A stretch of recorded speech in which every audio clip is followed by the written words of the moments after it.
Hello అందరికీ welcome back to my channel Dil cooking and tips.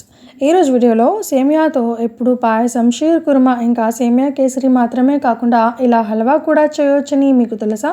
చాలా రుచిగా ఉంటుంది, చేసుకోవడం కూడా చాలా సులువు. పిల్లల నుండి పెద్దవాళ్ళ వరకు అందరికీ కూడా చాలా నచ్చుతుంది.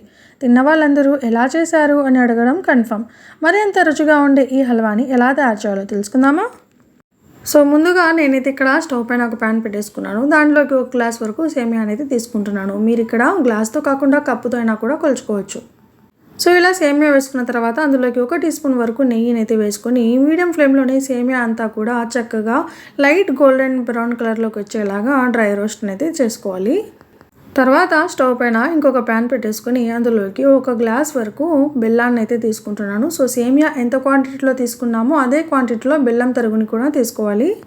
ఇలా బెల్లం తరుగు వేసుకున్న తర్వాత అందులోకి మనం ఏ గ్లాస్తో అయితే బెల్లం తరుగుని కొలుచుకున్నామో అదే గ్లాస్తో 1/2 గ్లాస్ వరకు నీళ్ళను కూడా వేసుకొని ఈ బెల్లం అంతటిని కూడా పూర్తిగా కరిగించుకోవాలి. పాకం రావాల్సిన అవసరం లేదండి, బెల్లం కరిగిపోతే సరిపోతుంది.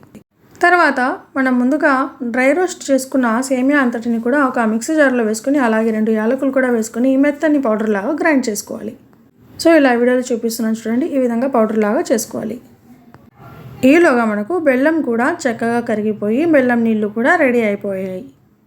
ఇప్పుడు స్టవ్ పైన వేరొక ప్యాన్ పెట్టేసుకొని అందులోకి 1 టేబుల్ స్పూన్ వరకు నెయ్యినైతే వేసుకోవాలి. మీకు ఇక్కడ నెయ్యి అవసరం లేదు, ఇష్టం లేదు అనుకునే వాళ్ళు రిఫైండ్ ఆయిల్ని కూడా తీసుకోవచ్చు. సో నెయ్యి కాస్తంత హీట్ అయిన తర్వాత అందులోకి మనకు నచ్చిన డ్రై ఫ్రూట్స్ని వేసుకొని ఇవన్నీ కూడా చక్కగా ఎర్రగా వేగేంత వరకు ఫ్రై చేసుకోవాలి. తర్వాత ఇందులోనే మనం ఏ గ్లాస్తో అయితే సేమియా ఇంకా బెల్లాన్ని కొలుచుకున్నామో అదే గ్లాస్తో 1 గ్లాస్ ఫుల్ వరకు పాలనైతే తీసుకోవాలి. తర్వాత ఇంకొక గ్లాస్ నీళ్ళను వేసుకోవాలి. సో మీకు ఇక్కడ నీళ్ళు అవసరం లేదు అనుకుంటే 2 గ్లాస్ పాలు తీసుకొని మొత్తం ఈ రెసిపీ అంతా కూడా పాలతోనే చేసుకోవచ్చు.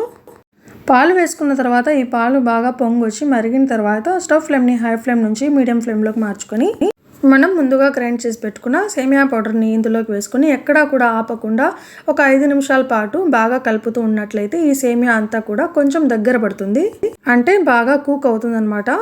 ఇది కొంచెం దగ్గర పడిన తర్వాత మనం ముందుగా రెడీ చేసి పెట్టుకున్న బెల్లం నీళ్ళను టీ కాఫీలు ఫిల్టర్ చేస్తాం కదా, సో దాంతో వడకట్టుకుంటే బెల్లం నీళ్ళలో ఏవైనా నలుసులు ఉంటే అవి తొలగిపోతాయి. సో ఇలా బెల్లం నీళ్ళు వేసుకున్న తర్వాత కూడా ఎక్కడ ఆపకుండా హై ఫ్లేమ్లో బాగా కలుపుకోవాలండి. సో ఒక 10 నుంచి 12 నిమిషాల పాటు బాగా కలుపుకుంటూ కనుక ఉడికించినట్లయితే మనకు హల్వా ఈ విధంగా రెడీ అయిపోతుంది. సో హల్వా కన్సిస్టెన్సీ ఈ విధంగా వచ్చిన తర్వాత స్టవ్ ఫ్లేమ్ని ఆఫ్ చేసుకొని కంప్లీట్గా చల్లగా అయ్యేంత వరకు పక్కన పెట్టేసుకోండి.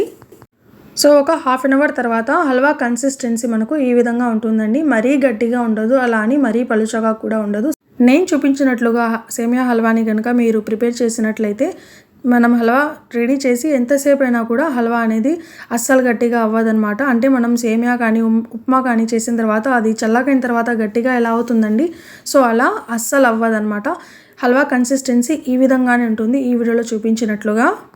చివరగా ఈ హల్వాని సర్వ్ చేసే ముందు కాస్తంత బాదం లేదా జీడిపప్పు తరుగుతో అలంకరించి సర్వ్ చేయండి. చాలా చాలా టేస్టీగా ఉంటుంది. పిల్లలకు పెద్దలకు అయితే చాలా బాగా నచ్చేస్తుంది. సో ఫ్రెండ్స్, మీరు కూడా అప్పుడప్పుడు ఇలా సేమియాతో ఇలా హల్వా చేసి పెట్టండి, పిల్లలకైతే చాలా బాగా నచ్చేస్తుంది. ఎప్పుడు చేసుకునే పాయసం కన్నా కూడా ఇది చాలా టేస్టీగా ఉంటుంది.